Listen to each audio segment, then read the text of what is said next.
Thank you very much. Right. Hello. Before we start, I should just give you a bit of a health warning.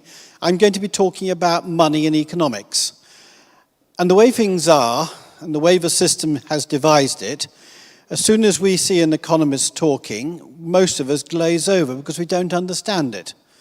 Well, what I'm going to tell you now, the way I put it is this: if I can understand it, any one of you can understand it. Okay? This is not rocket science, what you're getting. It's just common sense and what we've done before. Okay, there's the question. Why has the world not got enough money to prevent this from happening? And it's not just happening in the third world, it's happening here as well. We have the obscenity of having to have food banks so people can feed themselves and their families. Now have a look at this. Have a look at this cartoon. I think it's absolutely brilliant. Happiness is just around the corner. Work harder, earn more money, buy more things, keep going. The system has put us on a treadmill of mass mindless production to meet mass mindless consumption. We're all chasing our tails, trying to be happy. When was the last time you actually had a politician who wanted to make you happy? I seem to remember David Cameron wanted to monitor our happiness. But when was the last time you actually had politicians working for our best interests because they actually want to make us all happy? Right, I think that sums up the system, doesn't it? The wealth of the 1% richest people in the world amounts to $110 trillion. That's 65 times the total wealth of the bottom half of the world's population. It's crazy. It's obscene. So why on earth do we allow it to happen? Why do we allow a mere handful of dynastic psychopaths, because that's what they are, decide how much money the world has to spend? Can somebody answer that? I can't. Why do we allow a system that literally allows a handful of families to decide how much money we all have to spend? It's crazy. Right, this is how I came into it. The gentleman sitting underneath the blue arrow is my uncle. Uncle by marriage, Sir Harry Pilkington. He was a lovely man, I have to say, and I won't say anything other. But he attended the first ever Bilderberg conference in 1954. A year later, he became a director of the Bank of England, a position he held until 1972.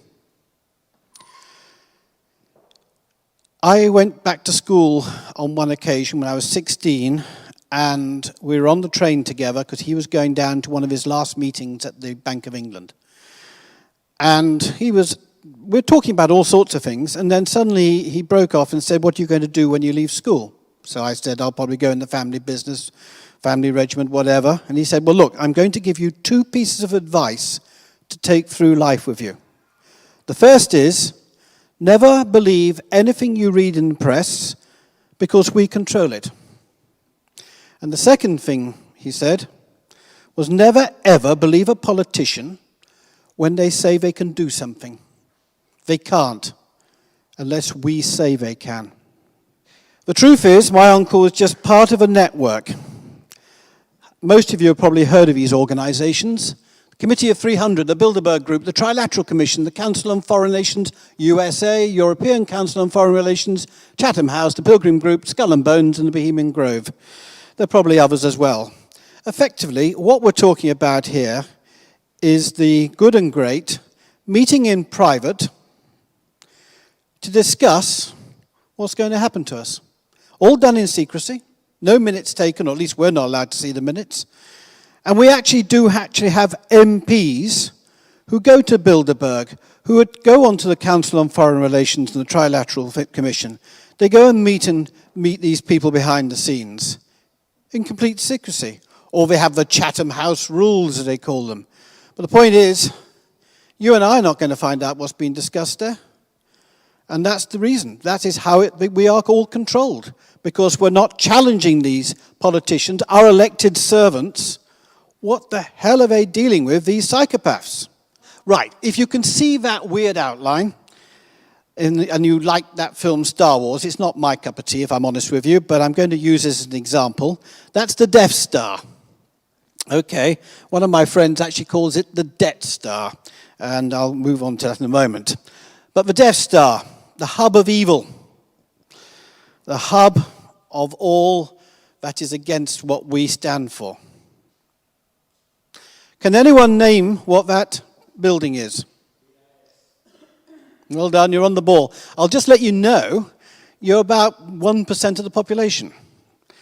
And you're about 0.01% if you can actually tell me what the place does. This is the Bank for International Settlements. It's in Basel in Switzerland. It's quite incredible. I have asked probably about a dozen politicians, and not one of them had heard of it, including the MP for this constituency, Sarah Wollaston, and my old MP was Tim Farron, leader of the Liberal Democrats. He actually admitted he understood nothing about money creation, and he's now hopefully he's trying to become a deputy prime minister one day. Right, you can read all that. Controls 60 of the world's central banks, including the Bank of England, the Federal Reserve, and the European Central Bank. It oversees at least 95% of the world's money. It can operate in complete secrecy and is accountable to no one elected government. The City of London, or so we say the Bank of England, is supposedly answerable to the Chancellor of the Exchequer. No, it's not. And I'm just going to make the point that when Mark Carney, the governor of the Bank of England, goes over to Basel in Switzerland for the weekend meetings they have about once every 4, 5, 6 weeks, and they meet at the top of the tower, they effectively are given their orders by the banking families. When he comes back, one of the directors of the Bank of England at the moment is Dave Prentice of Unison.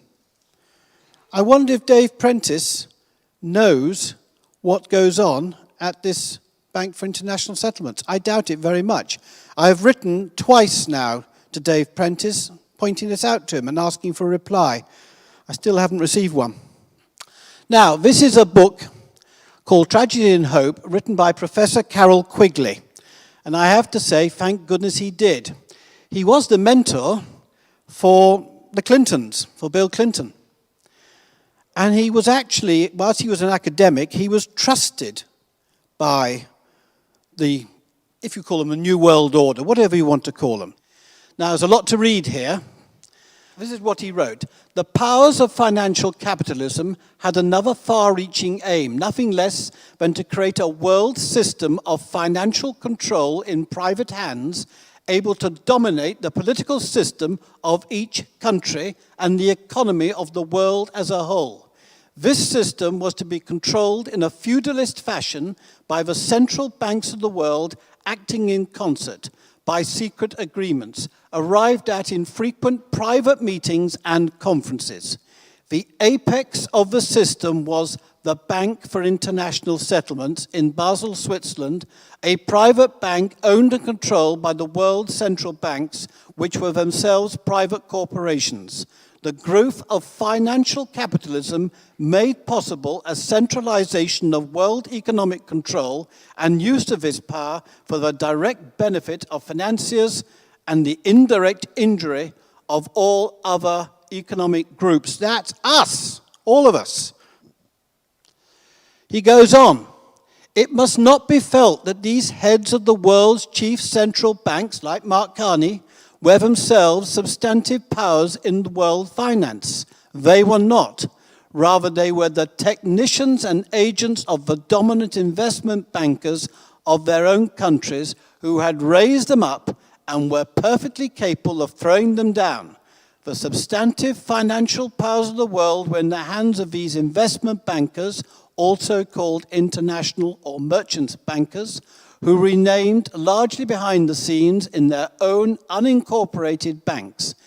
These formed a system of international cooperation and national dominance which was more private, more powerful, and more secret than that of their agents in the central banks.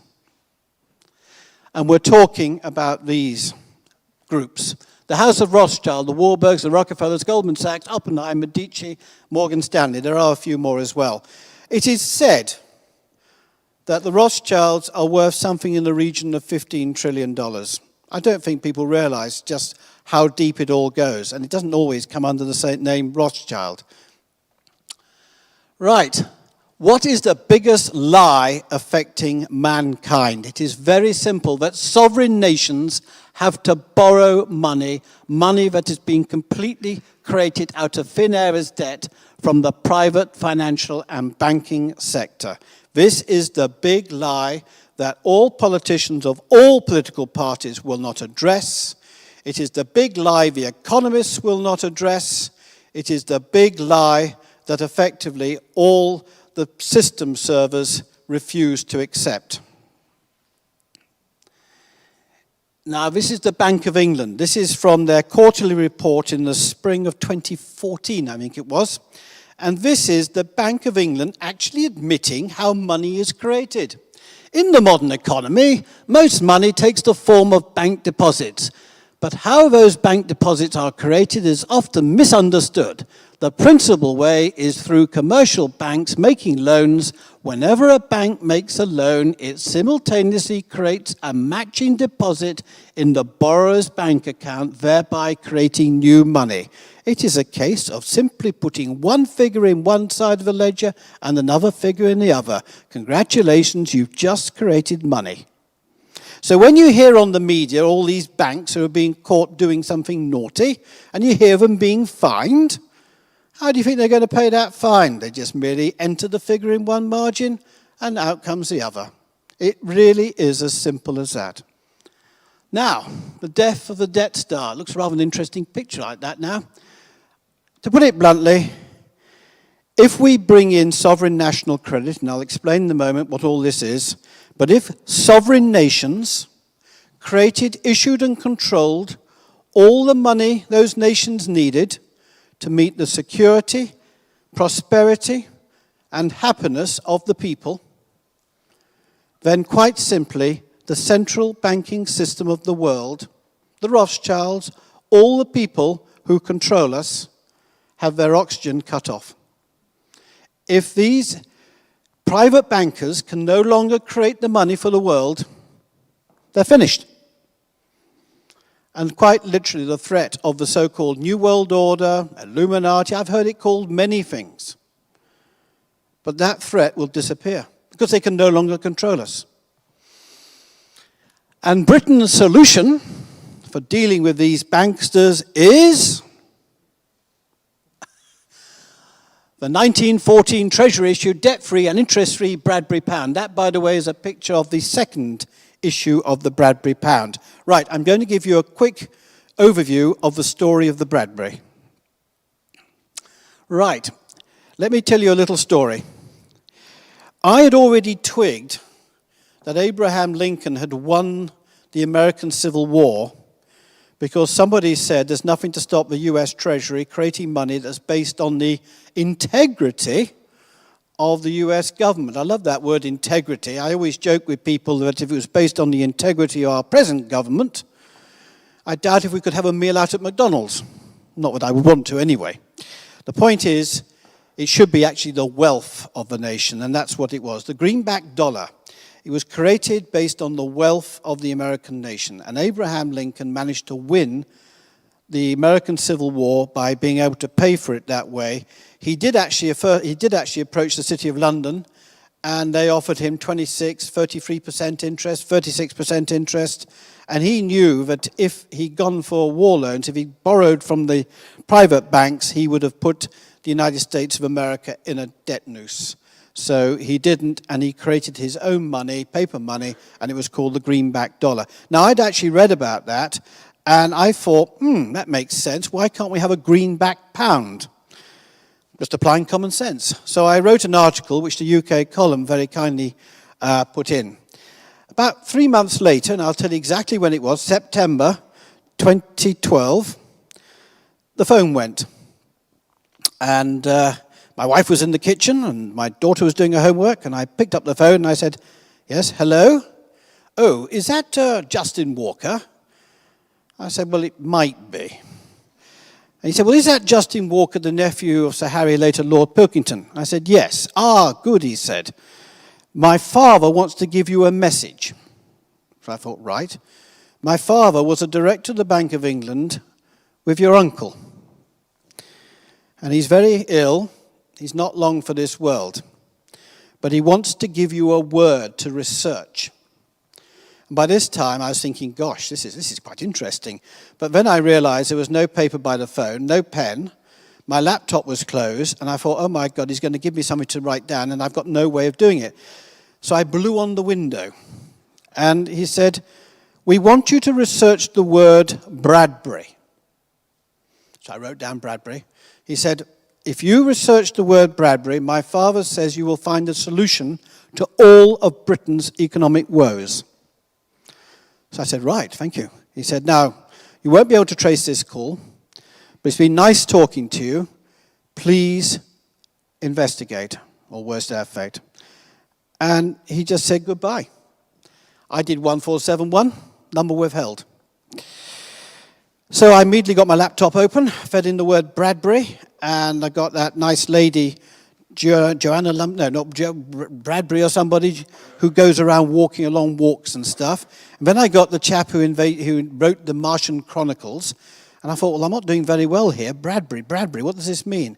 And then suddenly I saw Bradbury Pound, and this was basically the people who collect notes, treasury notes and bank notes. So anyway, I eventually came across this chap, the Right Honourable Thomas Johnston MP, ex-Lord Privy Seal, author of The Financiers and the Nation, written in 1934. Now, this gentleman is quite unusual. He's a socialist, but he is probably one of the very few MPs I have never found a bad word said against. He was thoroughly honourable, and he's gone down in history as being the father of the Scottish hydroelectric scheme. He's actually done a lot of good work. Okay, next scheme. Now, he told the story thus. At the outbreak of the First World War, there was only £9 million worth of gold in the Bank of England. And in those days, the money was measured on gold. It was the gold standard. And the bankers knew that at the outbreak of war, that means a huge amount of uncertainty. And some people would prefer to get their money out and stick the gold under the pillow or under the mattress or wherever. And they realized that if all the people did that, or a sizable number of the people did that, there was going to be a run on the banks. And that's about the last thing you want when a country is mobilizing for war. Now, David Lloyd George was the Chancellor of the Exchequer at that time, and the top bankers went to see him. The banks immediately closed. It was bank holiday, but they actually closed a lot longer. And this is actually a copy of a sign I got from the Bank of England website, and this is addressed to managers of one particular bank. And basically, by order in council, the bank holidays extended to include Tuesday, Wednesday, and Thursday. So in other words, what they were saying was the banks were going to be shut until the 7th of August. Now, whilst all that was happening, all hell was breaking loose in Parliament. Effectively, there was a Currency Banknotes Act passed through Parliament in 2 days. I've actually read Hansard, and it's fascinating. When you read Hansard, because it's every word uttered, and you read it, and it's quite, you actually feel you are listening to real history. But in a case of 3 days, they passed the act and got the printers going to print the first version of the Bradbury. And it was on stamp paper, and it was printed on one side only. And it was done in £1 and 10 shillings, 50 pence for those who can't remember what 10 shillings is. Now, this is what Thomas Johnston wrote. The new currency had been issued by the state, was backed by the credit of the state, and was issued to the banks to prevent the banks from utter collapse. The public cheerfully accepted the new notes, and nobody talked about inflation. Now, the first thing we always hear from the system-serving economists and politicians, they say, if you print money, you're just printing money, you'll have hyperinflation. And they'll mention the Weimar Republic. Well, I've actually researched the Weimar Republic, and it was not a case of the Weimar Republic's treasury creating, issuing, and controlling the money that caused the hyperinflation. Oh no. It was the private Bundesbank, the private central bank of Germany, the Weimar Republic, that was printing the money. And the government wasn't even authorizing most of it. And it was the currency speculators in Wall Street and the City of London that were fanning the flames. In other words, the Weimar Republic was caused by the private banking institutions. It was not caused by the government. The government had to react to it. So when you see those pictures of a gentleman going to the baker's to buy a loaf of bread with a barrow load of paper money, and that happened in Zimbabwe as well, and again, the big multinational companies played their part there. So printing money, if done properly, works. Now, 1914, they've printed £300 million worth of Bradburys. Debt-free, interest-free, no national debt, no additional extra money going on to the national debt. Suddenly, David Lloyd George had second thoughts. And he said, hang on a moment, we will phase this out. We will phase the Bradbury out. Now, this is a lovely slide, this. Why did he suddenly phase out the Bradbury Pound? In fact, the last Bradbury came out in about 1926. But suddenly, to win the war, they suddenly wound it down. Instead, the bankers said, we want you to go back to selling us bonds. 3.5%, 4.5%, 5.5% interest. In other words, with the Bradbury Pound, the bankers could not make a killing out of the killing. So they had to do something. They'd been bailed out. A collapse of the banks had been stopped in 1914. But then the bankers realized they couldn't make a killing out of the war itself. And as we all know, bankers like wars.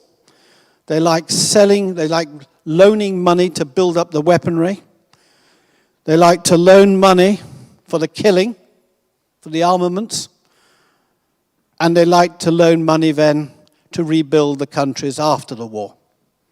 Wars are good for the private bankers. And it's been the same ever since the Second World War. Let's have a look at this slide. I had great fun doing this last night.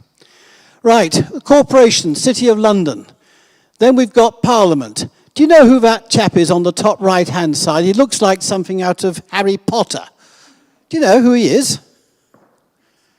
No, he's the City Remembrancer. Anyone heard of a chap called the City Remembrancer? No, he's a servant of the City of London.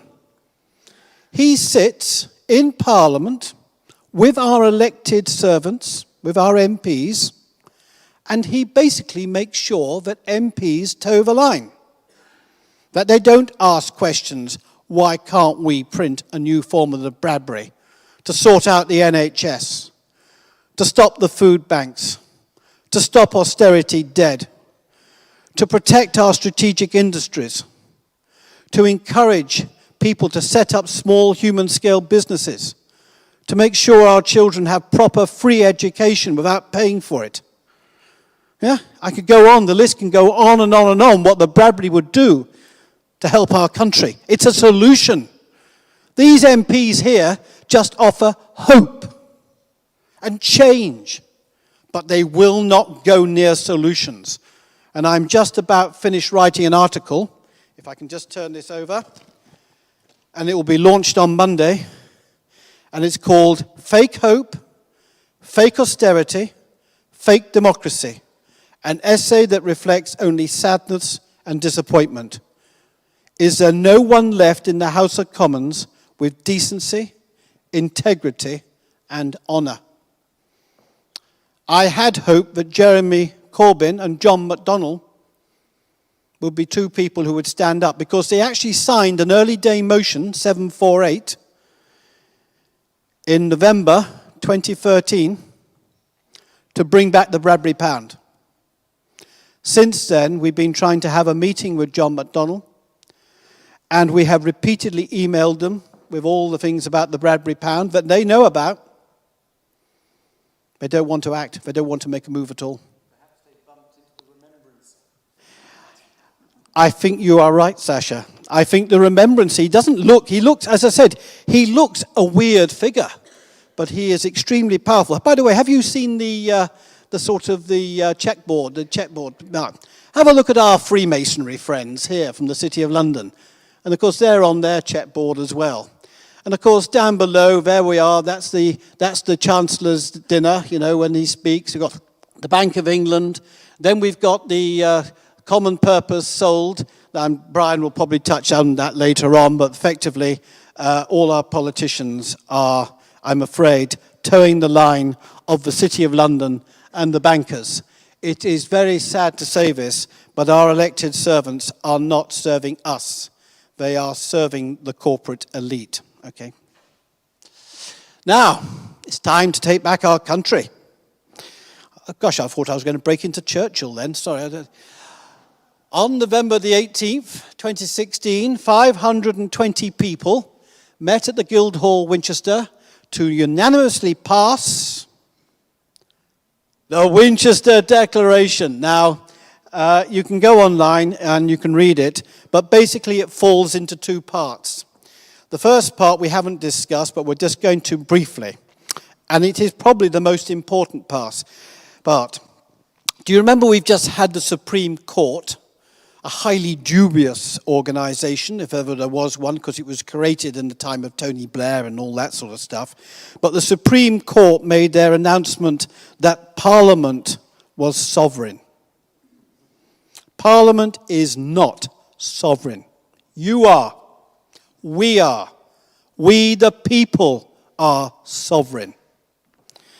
And the way we do this is to refer back to Magna Carta 1215 and before then. Because Magna Carta is merely enshrining what had gone before, the common law, the law of the land.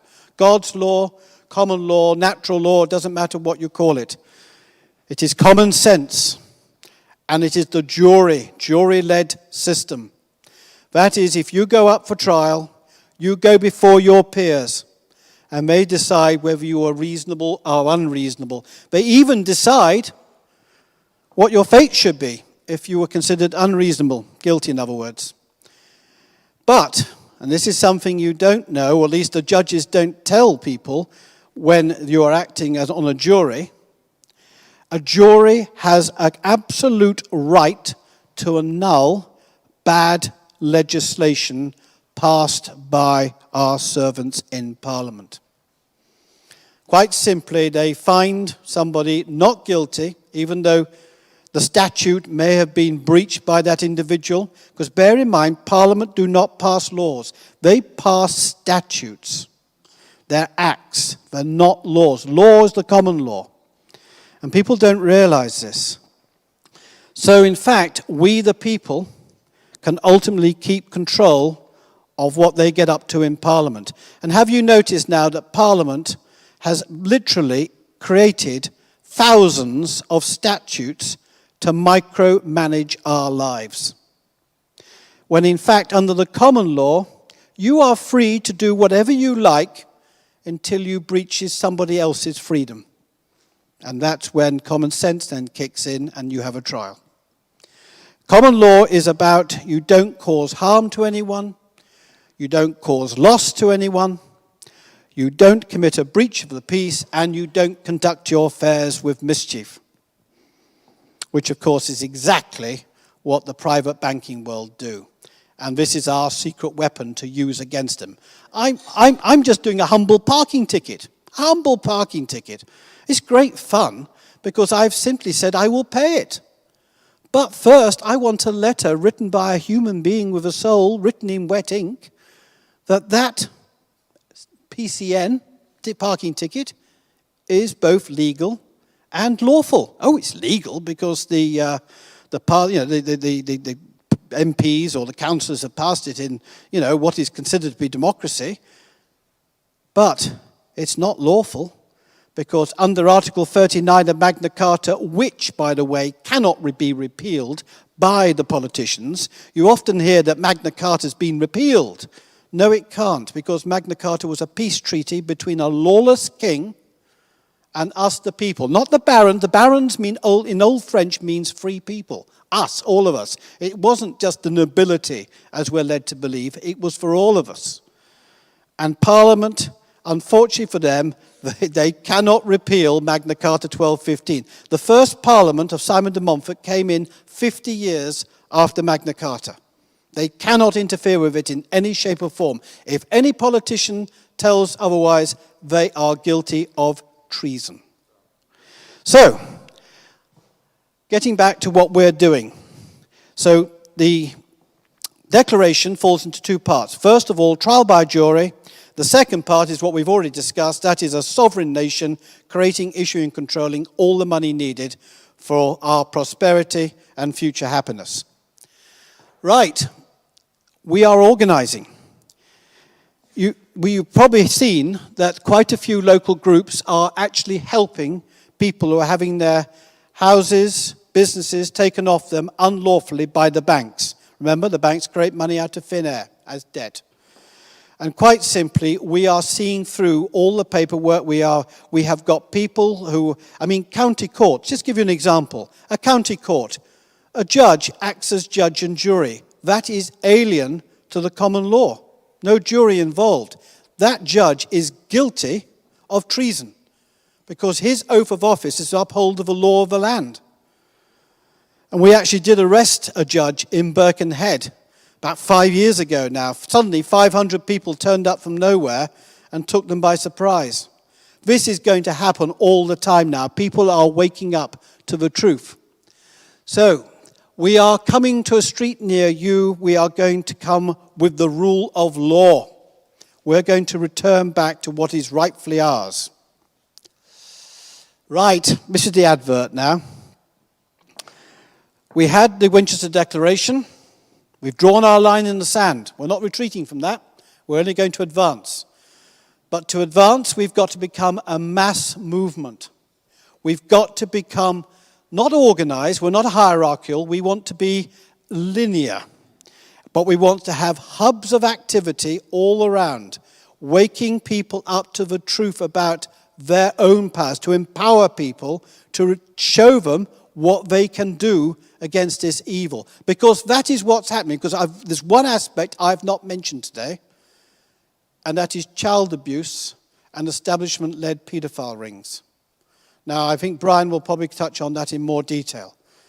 But those people in Parliament are not just stopping us from being able to create, issue, and control our own money, to get rid of austerity, to get rid of food banks, to get rid of suffering, but we're also seeing children on a completely unimaginable scale also suffering. And they know it's going on. They're either paedophiles themselves or they are protecting paedophiles. And Melanie Shaw is in prison, and she is a whistleblower who knows what's going on with our political class and what's really happening. And she's in prison. So we are living in a lawless country. But there are solutions. And that is now the next stage. We're going to become a movement, a mass movement, armed with solutions. Not hope, not offering change. We're coming to restore the rule of law with solutions. Thank you very much.